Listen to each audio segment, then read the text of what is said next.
everybody. Hi. Welcome to the Storyteller. With me, Nirupa. I am back with yet another story. Well, this is going to be a series again.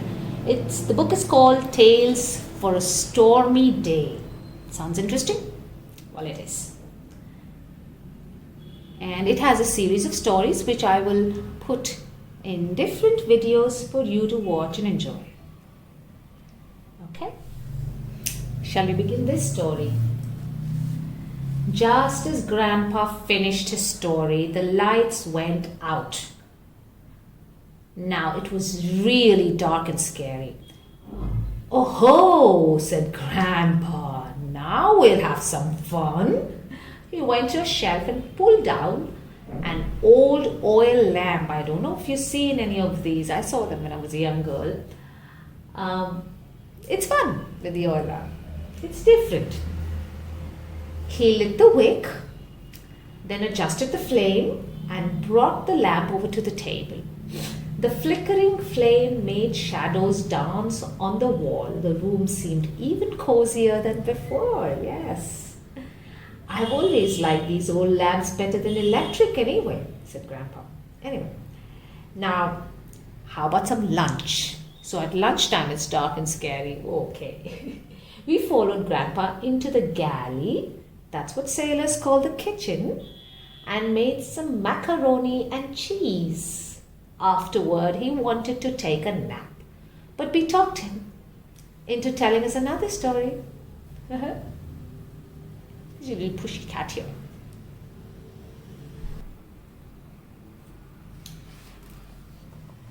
The Three Brothers. Long ago and far away, in a place beyond the seventh sea, an emperor and empress had three wonderful sons. The oldest son knew all the world's languages. The middle son was a marvelous acrobat, and the youngest son was a shy, quiet youth whose only talent seemed to be that he could not be found when someone was looking for him. Still, like his brothers, he was a loving son, and the emperor and empress adored all three children. He doesn't look very happy. What's happening?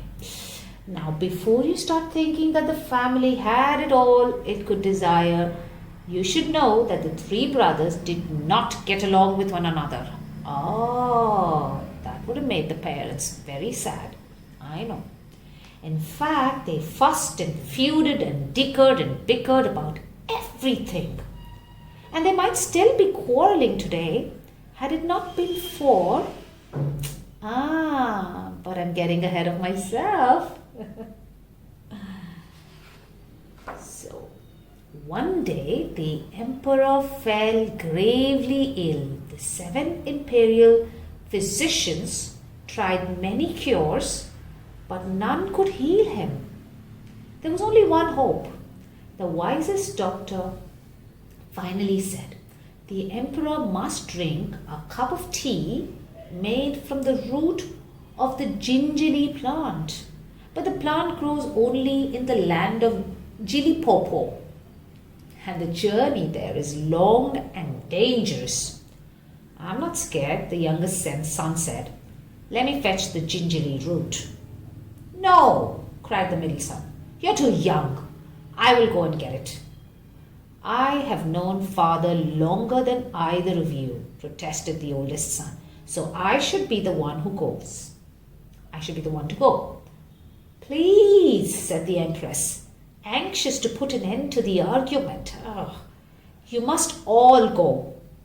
The brothers were not eager to travel together, but they knew that only the gingerly root could save their father, and they loved him. So they set off on a bicycle built for 3. That's a good plan. No sooner had the brothers started out, however, than they began to squabble, of course. The argument became so heated that they didn't notice they were in the wild woods. Suddenly a tiger blocked their path.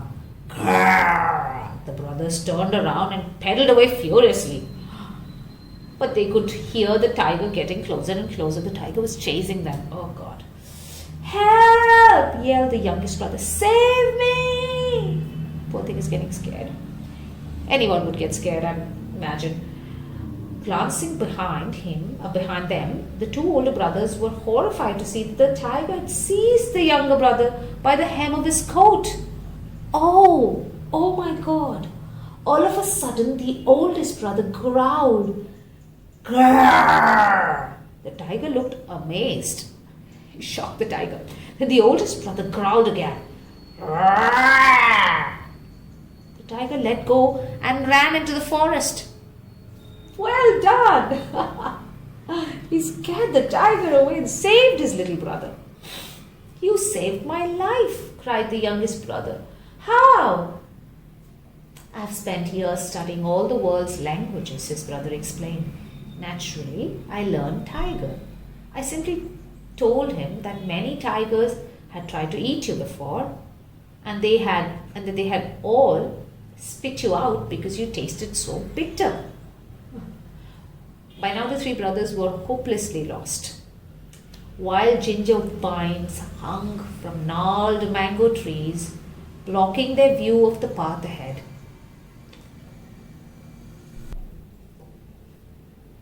Without any warning, the bicycle plunged over the edge of a canyon.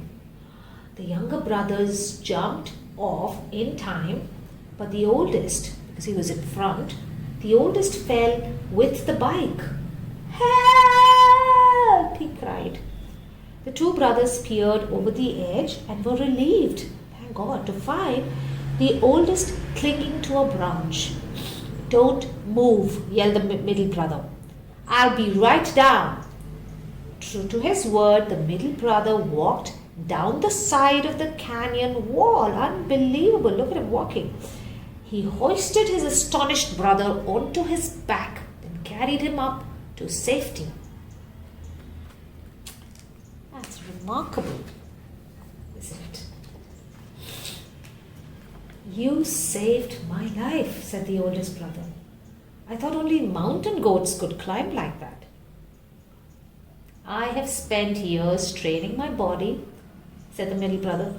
Naturally, I learned to walk on canyon walls. Naturally. Look, cried the youngest. There's Jilly Popo. Sure enough, across the canyon lay the land of Jilly Popo. And there's a bridge. The brothers rushed across the bridge. Gingerly plants were growing everywhere, so they began to scoop them up. Halt! Boomed a voice. A voice of a dragon, I think. Halt! Who dares to pick my gingerly? A huge dragon loomed over the brothers. It's for our father, said the oldest. He's sick and must have some gingerly tea. Well, maybe just a few plants, said the dragon, softening a bit. But give me something in return. How about a trick? Asked the youngest.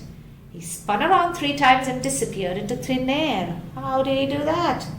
The dragon was dazzled. What a trick, he said. Take as much gingerly as you like. Take as much. As the 2 older brothers gathered great armfuls of the herb, the youngest brother reappeared. How did you do that? Asked his amazed brothers. For years I have studied how to disappear, he answered. Naturally, I learned to make myself invisible. Remarkable, said the dragon. Then he offered them a ride home, and the 3 brothers climbed onto his back. The dragon flapped his wings and rose into the air. As soon as they arrived home, the oldest brother set a pot to boil, of water, of course. The middle brother ground the gingerly roots into a powder, and the youngest brother mixed the powder with the water to make a steaming hot cup of gingerly root tea. The emperor drank it and began to recover at once. "My sons," said the emperor, "you have braved many dangers and saved my life. However did you do it?" "It wasn't easy," said the oldest. "And," said the middle son, "we could never have done it without each other," said the youngest. So together they accepted that it took all three of them to finish this task. That's well done, right? Together they healed and saved their father's life. It's wonderful. I hope you enjoyed the story. This brings us to the end of the story. And as usual, I'll be back with another one pretty soon. I'll see you then. Bye.